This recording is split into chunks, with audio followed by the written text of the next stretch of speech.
Hello YouTube. As you can see from the title, I will be talking about my favorite albums in 1985.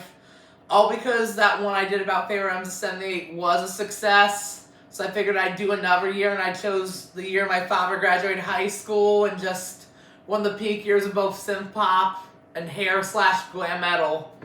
So without further ado, here they are. My least favorite or least familiar album of 85 is Ratt's Invasion of Your Privacy. Solid hair metal album, Lay It Down, You're in Love, Even Got Me on the Line are filled with Stephen Percy's loud screaming vocals and Robin Crosby and Warren DeMartin's guitar playing. Just wild. And my fun fact about this album is that the model that's shown on the album cover is Marianne Gravette, who also made an appearance in the music video for the biggest song to come from this album, Lay It Down. Next up is another hair sort of guitar album, Alibi by Vandenberg. Adrian Vandenberg's guitar just shreds for this thing. Pedal to the Metal's the biggest hit. Voodoo also kills. Alibi, the title cut, is great, preceded by a 36-second classical guitar prelude. Just all around cool.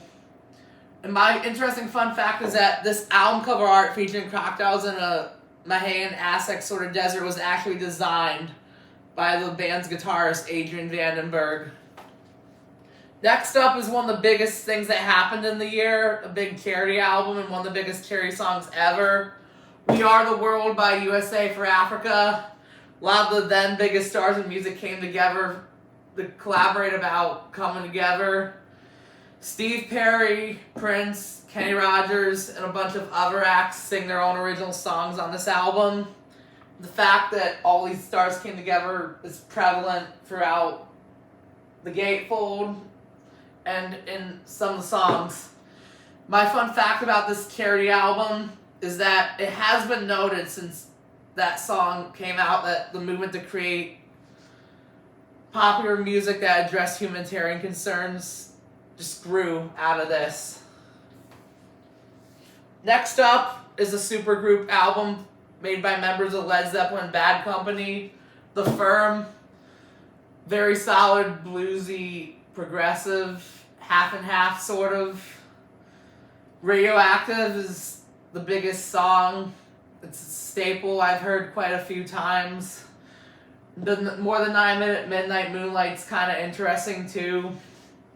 And this 3D cover frame is sort of one of the coolest album covers I've seen when it comes to 3D art.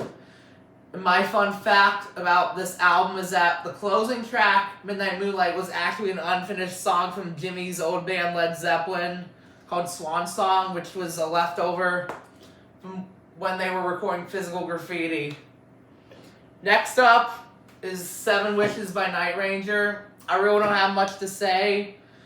7 Wishes, title track, 4 in the Morning, which is interesting given the time of day listed. I Need a Woman, and also the cover art. It means very American because it's them in a U.S. military jet. 5 guys. It's also shown here. And my fun fact about this album is that in an interview with the Songfacts website, singer Jack Blades explained that he wrote 4 in the Morning at exactly 4 a.m. He woke up at said time, then he had an idea, singing the lyrics, "I can't take anymore, I can't fake anymore, it's such a hard time loving you." Then we have a neoclassical shredder person, Tony McAlpine's Edge of Insanity. This is just all-around crazy instrumental stuff, with him being accompanied by Journey's Steve Smith and bass player extraordinaire Billy Sheehan, who would later go on to form Mr. Big. Quarter Midnight is just a crazy solo. The whole album just takes that inspiration of neoclassical that Yngwie and a bunch of other shredders of the mid-'80s started. I really don't have a fun fact, but Joe LaGlena of Guitar World magazine described this guy's guitar playing as a cross between Yngwie Malmsteen, and Alan Holdsworth, and one of the most versatile and up-and-coming guitarists. I don't have the case for this album, but this is one of the biggest albums to come from the 80s.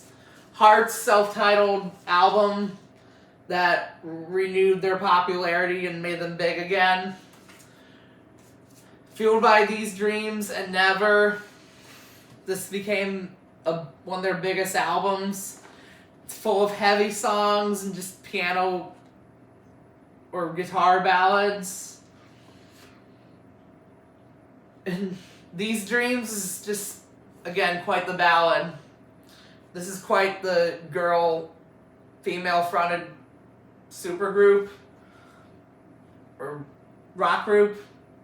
My interesting fun fact about Heart's self-titled album is that this is their only album that topped the US Billboard 200 and also had its first 4 singles reach the top 10, with These Dreams topping the singles chart. Halfway there, we're entering the albums that I'm most familiar with. We got through the ones that I'm sort of least familiar with. So, you want to take any guesses on what could be next? Well, I'll tell you now. Fly on the Wall by AC/DC. I've liked AC/DC from a very early age, but this is one of their least underrated albums. There's some solid ones on here, like Danger, Stand Up. It's quite this stadium sing-along, or group sing-along. Shake Your Foundations is another stomp sort of song. And the cover art with the fly stuck on the wall is just very appropriate. My 2 fun facts about this underrated album from a legendary band is that with the addition of drummer Simon Wright, this is the first AC/DC album to have all the band members be UK born. This is an Australian band with mostly British borns, and the home video the band made, which I saw as a little kid on the Family Jewels DVD for 5 of the album's songs, demonstrated their new commitment to the new and powerful MTV by going beyond performance-based videos. Stay hydrated, because I've been talking a lot. And this next pick is the band that I'm wearing on this t-shirt. And you wouldn't know who these guys are because these guys were a local upstate New York band where I live, but they're called Triffid. Very heavy album. This is just a 4-song EP, so some songs like Inside Out and By the Light of Love demonstrate the heavy metal I've been mostly discussing throughout this video. The lead guitarist, Alan Payette, my dad is friends with, and he actually owns a music store where funny story, or cool story, he gave me this t-shirt and he signed this album. And because I did not do research on this album, there is this fun fact that I just shared earlier. The guys in this band were from the Saratoga Springs and Amsterdam, New York areas, given the fact that this is a local metal group that had this album recorded in Boston Spa and just manufactured and distributed by a record label that's probably non-existent in Schenectady. These next 2 albums are Christian worship albums, and these albums are just hold a special place because my faith in Jesus is important to me. Amy Grant's Unguarded, very upbeat, synthy, sort of semi-pop. Find a Way, Everywhere I Go, Stepping in Your Shoes. All these songs are just bops. The song You Better Wise Up is just quite the sing-along. At the time of this recording, I heard she was one of the biggest stars in Christian music, if not the biggest. So she did this album called Unguarded. The Prodigal is just a beautiful ballad to end this, and this is just full of great female-fronted songs. My 2 interesting facts about Unguarded are that This was the very last album to be recorded at the Caribou Ranch in Netherland, Colorado, for an infamous fire that occurred in March, destroying the studio's control room. I just think it's cool that he recorded this right before getting it damaged. And compared to previous albums, the sacred content of the lyrics was scaled back, most notably in the song I Love You, which was written about her husband, Gary Chapman. Next up is a metal album, Stryper's Soldiers Under Command, their first album. A lot of great heavy songs about Jesus on here, like Makes Me Want to Sing, Reach Out. Together as One is a beautiful piano ballad, and them ending with Battle Hymn of the Republic is just, they ended up this album on a beautiful, bold, semi-patriotic note. And them wearing all yellow and black and stripes, as you can see, resembles Isaiah 53:5, which says Jesus was pierced for our rebellion and died for our sins. My fun fact about this Christian metal album is that this album was given an inspirational verse, which is 2 Timothy chapter 2, verses 3 and 4, which says, "Join with me in suffering like a good soldier of Christ Jesus. No one serving as a soldier gets entangled in civil affairs, but rather tries to please his commanding officer." Only 4 more, and these are 4 of my favorite bands ever, and artists ever. A non-makeup album by my all-time favorite band that's famous for wearing makeup, Asylum. This continues the glam metal trend they started on their previous album, Animalize. Songs like King of the Mountain, Tears Are Falling, All Night, and Who Wants to Be Lonely. Most of these albums I've been talking about are heavy and glam metal, and this is part of the whole trend they had. And this is one of the first albums I got back in middle school because I numbered the first 30 on here. My 2 fun facts about this non-makeup Kiss album are that this is the first Kiss album that featured their now legendary lead guitarist in the Unmasking period, Bruce Kulick. That the colors of the lips on the front cover mirror the colors of the 1978 solo albums, with the placement of the band's faces resembling the Dynasty album cover. Only 3 more left, and this next one's a heavy metal live album, Worldwide Live by Scorpions. Great live renditions of songs from albums like Love at First Sting and Love Drive. The transition from Holiday to Still Loving You is quite the beautiful acoustic ballady, bring out your lighter, now, back then, now, your iPhone sort of moments. Rock You Like a Hurricane is just, the live version is just epic, as is The Zoo, and Bad Boys Running Wild. And this is just this spectacular 5-some at their peak. Klaus Mein's vocals just roar throughout and go wild. And this tour my dad actually saw not too far from here back when he was 17. He got to be near this guy, Matthias Jabs. This is just a great live album, as I said.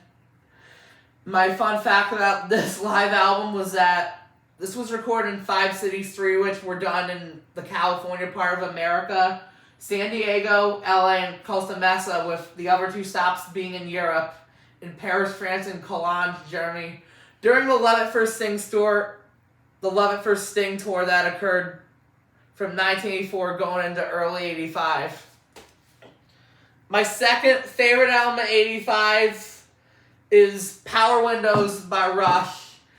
This is them when they were still experimenting with heavy usage of synths and they were going a little pop, as mentioned in songs like Manhattan Project and Mystic Rhythms.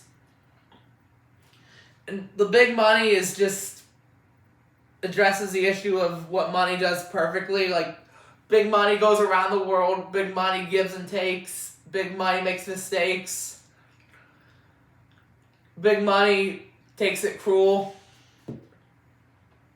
And there's still some of Alex Lifeson's guitar playing demonstrated, and of course, Neil drums and rips and writes incredible lyrics as he always has done in prior albums prior to this.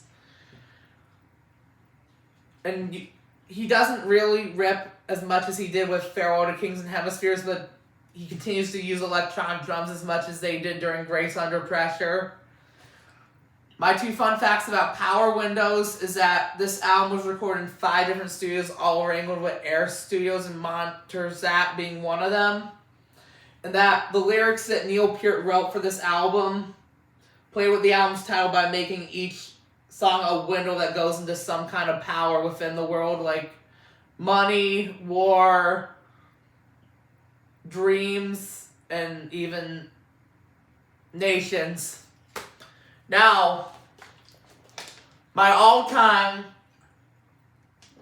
favorite album that turned 40 last year as I'm recording this is one that I got to see this guy perform live, literally, with the exception of one song.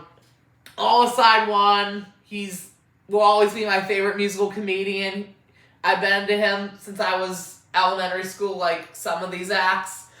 Dare to Be Stupid by Weird Al Yankovic. What can I say about this album? This is just 80s, pure 80s Yankovic. Like a Surgeon, his Madonna parody, I Want a New Duck, his spoof of Huey Lewis's song about wanting a new drug, the 50s style ballad One More Minute about stuff he'd rather do than spend one more minute with his girlfriend. This Is the Life, lampooning 1920s music, and his first polka medley of then new songs, Hooked on Polkas, which have samples of ZZ Top, Quiet Riot, Duran Duran, and his only straight-up cover song he's done, which is George of the Jungle. Not to mention, Yoda is just a crowd sing-along at Al concerts, and it's closed pretty much most of his sets, most of his shows. And the album cover art is just goofy, a bunch of objects floating around in space with it continuing. So if you were to get into Weird Al, I highly recommend listening to this album. As with some of the other acts like Stryper, Soldiers Under Command. Not much with AC/DC, but if you were to check out the Scorpions, maybe I would recommend World Wide Live. But anyways, back to this. When I saw Weird Al, as I said in his review, he did a lot of his hits. Roughly, he played 4 of this album's 11 songs. In order, he played One More Minute, Dare to Be Stupid, Like a Surgeon, the Perry Melly, and as I said earlier, he closed the show with Yoda, as he has done with most of his tours. And my 2 interesting fun facts about my all-time favorite album of 85 by The Weird One is that this album was the very first album of funny music ever released on the compact disc format, and that the heartbreak on the 50s style doo-wop song One More Minute was inspired by a real actual breakup Al went through during this album's recording sessions. Anyways, I hope you enjoyed my video about my favorite albums of 85. Let me know if these albums are some of your favorites, and let me know about what albums of 85 I should listen to or would recommend to me. And just thank you for sitting with me over the last sort of 10 to 15 minutes to discuss 15 of my favorite albums from a very poppy, headbanging sort of year. Anyways, this is Alex of My Favorite Facts About Music, signing off.